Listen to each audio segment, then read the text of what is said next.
ये कथा उन लोगों के लिए है जो लोग ये कहते हैं कि हम ये बिजनेस इनके साथ करना नहीं चाहते हैं और हमें मजबूरी में करना पड़ा है, और ये कहते हैं कि हम वहाँ नहीं जाना चाहते थे, फिर भी हमको जाना पड़ा।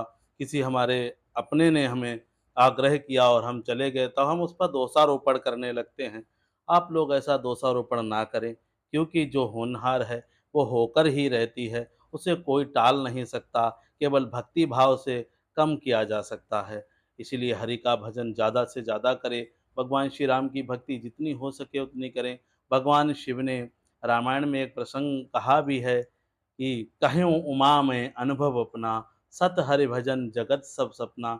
सारा जगत सपने के समान है, केवल प्रभु के भजन और भक्ति ही सत्य है, ऐसा उन्होंने कहा है। तो भगवान शिव ने जब इतनी बड़ी बात कही है, तो भगवान शिव का वचन मिथ्या नहीं हो सकता है, उन्होंने बिल्कुल सच कहा है। यह वेद भी कहते हैं। तो हम आपको होनी पर एक कथा सुनाते हैं। अगर आपको अच्छी लगे तो अपने मित्रों तक ये कथा अवश्य पहुंचाएं, उनको भी इसके बारे में जानकारी हो जाएगी। आप अपने बच्चों को, अपने बुजुर्गों को भी सुनाएं, तो एक दूसरे पे दोषारोपण करते हैं उनको भी सुनाएं।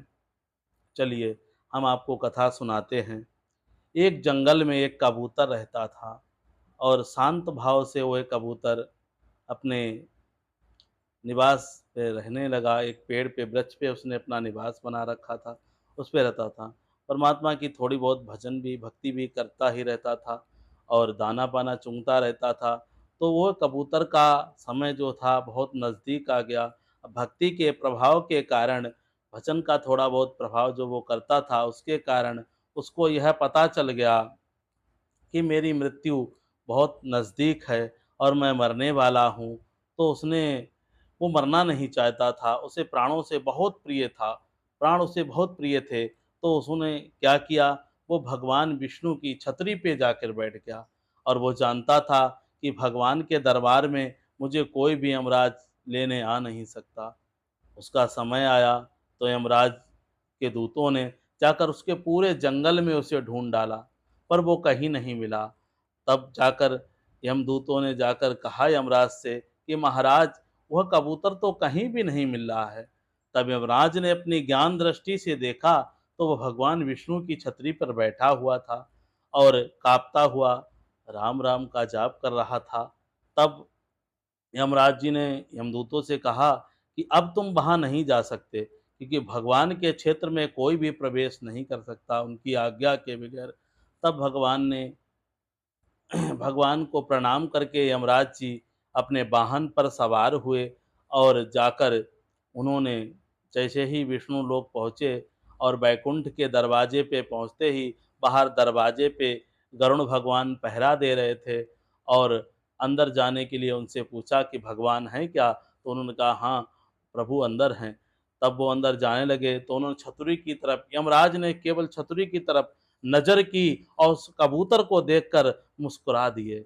और वो कबूतर को देखकर जब वो मुस्कुराए तो कबूतर रोने लगा, और रोने लगा, तब वो अंदर चले गए।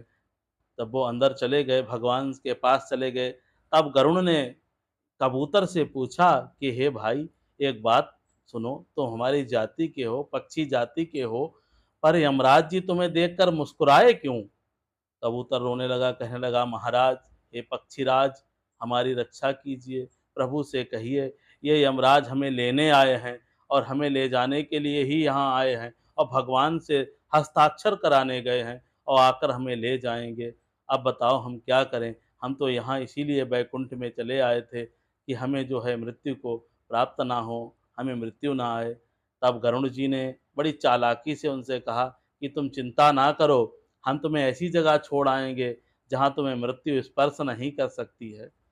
तब गरुड़ जी ने क्या किया, उसे अपने पंखों पर बैठाला, पीठ पर बैठाल कर 7 समुंदर पार छोड़ आए।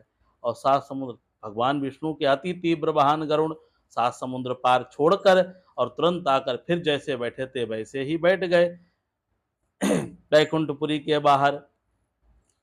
जब यमराज जी बाहर आए तो उन्होंने कुछ कहा नहीं, गरुड़ को देखकर हंस दिए। अब गरुड़ को देखकर हंसे तो गरुड़ की मृत्यु तो हो नहीं सकती थी। तो उन्होंने यमराज जी से पूछा कि हे यमराज, आप जब यहाँ से गए तो आपने कबूतर को देखकर, उसकी तरफ देखकर आप मुस्कुरा दिए और वो रोने लगा। परंतु अगर लौट कर जब आए तो आप हमें देखकर हँस रहे हैं, हमें देखकर हँसने का क्या तात्पर्य है? आप हमारी तो मृत्यु नहीं आई है। तब यमराज जी ने कहा कि हे पक्षीराज, हम तो ये समझते थे कि सारा कार्यभार हम करते हैं, परंतु परमात्मा के आगे किसी की भी नहीं चलती।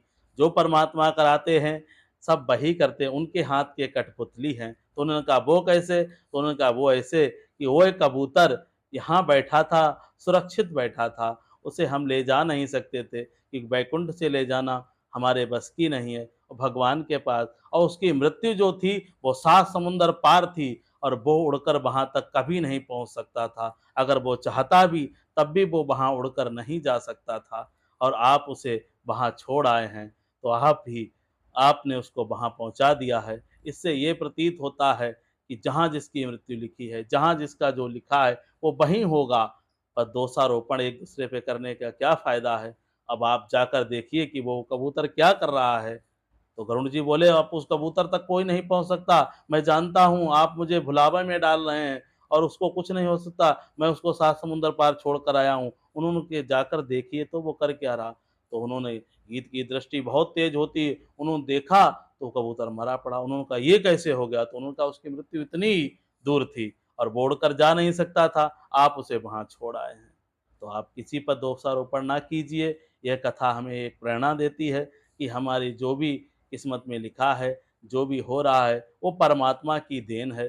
चुपचाप उसकी लीला का आनंद लीजिए और सीताराम का जाप कीजिए। हमसे कुछ नहीं हो सकता, बस जो करेंगे परमात्मा करेंगे, सीताराम करेंगे।